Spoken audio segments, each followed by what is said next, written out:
आज आपण झटपट स्वयंपाक करायचा बरं का. म्हणजे कसं कुकरला भाजी शिजत ठेवलेली, बटाटे पण शिजत ठेवलेत.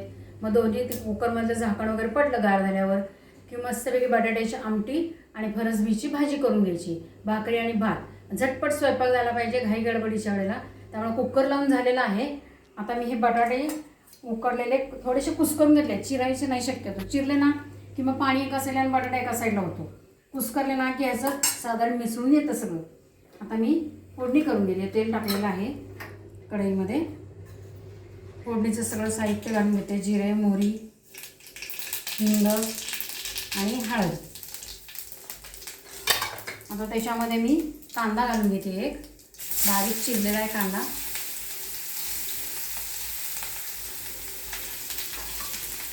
आमटीमध्ये, बटाट्याच्या आमटीमध्ये कोणी टॅमॅटो घालतं, कोणी आमसूल घालतं.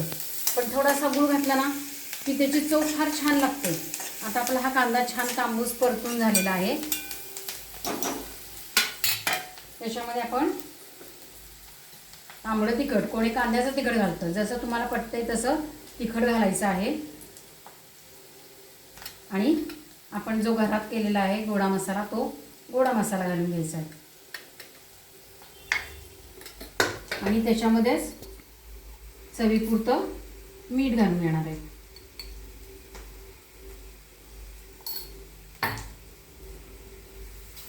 सगळं थोडंसं परतून घ्यायचं. आता हे परतल्यावरती मी ह्याच्यात बटाटा जो कुस्करलेला आहे तो ह्याच्यात घालून घेते. बटाटा कुस्करल्यामुळं काय होतं, त्यात जो बारीक बटाटा जो झालेला आहे त्याने आमटी चांगली मिसळून येते आणि त्याची चव पण चांगली लागते. म्हणजे एका साईडला पाणी, एका साईडला बटाटा असलं काही होत नाही. आता ह्याच्यामध्ये आपण थोडासा गूळ घालून घ्यायचा आहे. आमसूल घातलेलं आहे, एवढं 2 घातलेले आहेत. आणि कोथिंबीर सगळं मिक्स करून घ्यायचं आहे. एकदा हलवून घ्यायचं आहे सगळं. गॅस कमी केलेला आहे बघा. सगळं हलवून घ्यायचं आहे आणि मग त्याच्यामध्ये पाणी ओतायचं आहे.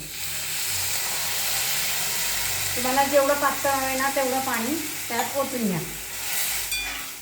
बघा आत्ताच ती बटाट्याच्या कुस्करल्या असल्यामुळे आत्ताच ती आमटी मिसळून आली थोडीशी. आता त्याच्यामध्ये ओलं खोबरं घाला किंवा शेंगदाण्याचं कूट घाला.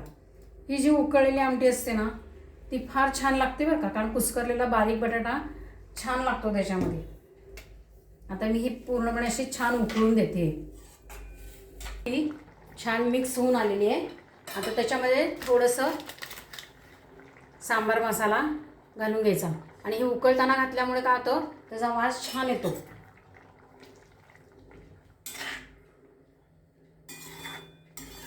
थोडीशी उकळत ठेवायची आणि मग मी आता ही बाजूला काढणार आहे. आणि बाजूला काढते आमटी. ह्या भांड्यामध्ये मी आता काढून घेणार आणि ह्याच कढईमध्ये भाजी करून घेणार आहे.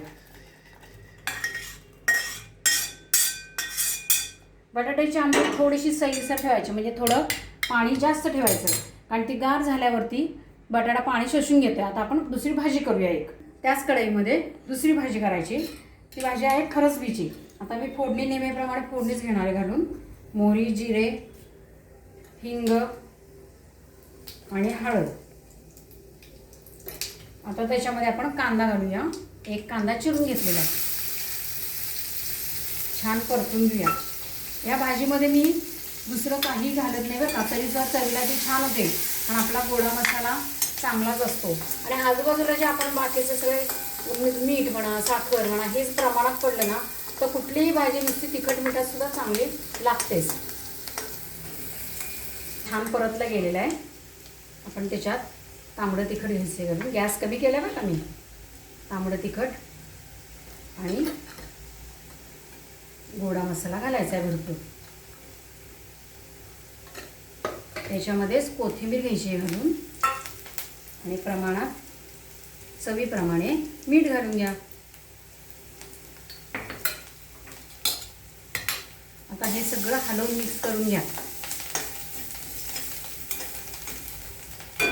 आता आपली ही फरसबी जी आपण कुकरमधून शिजवून काढलेली आहे ती मी ह्याच्यात घालून घेते.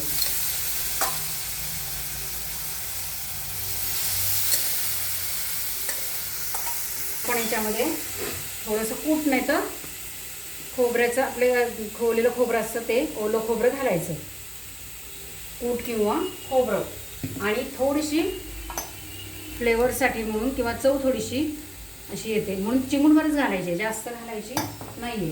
आता हे सगळं हलवून घ्यायचं, थोडा वेळ त्याला वाफ येऊन द्यायची, 1 सेकंदाची किंवा 2 मिनिटाची. आपण झाकण काढूया. मस्त भाजी झालेली आहे, छान वास येते बरं का त्याला. तर मी गॅस घालवते आणि एका वेगळ्या भांड्यात आपण ही काढून घ्यायची आहे. आजचा मेनू बटाट्याची आमटी आणि फरसबीची भाजी तयार आहे. खा आणि मस्त राहा, घरातलंच जेवण करा आणि मस्त राहा. लाईक शेअर सबस्क्राईब करा.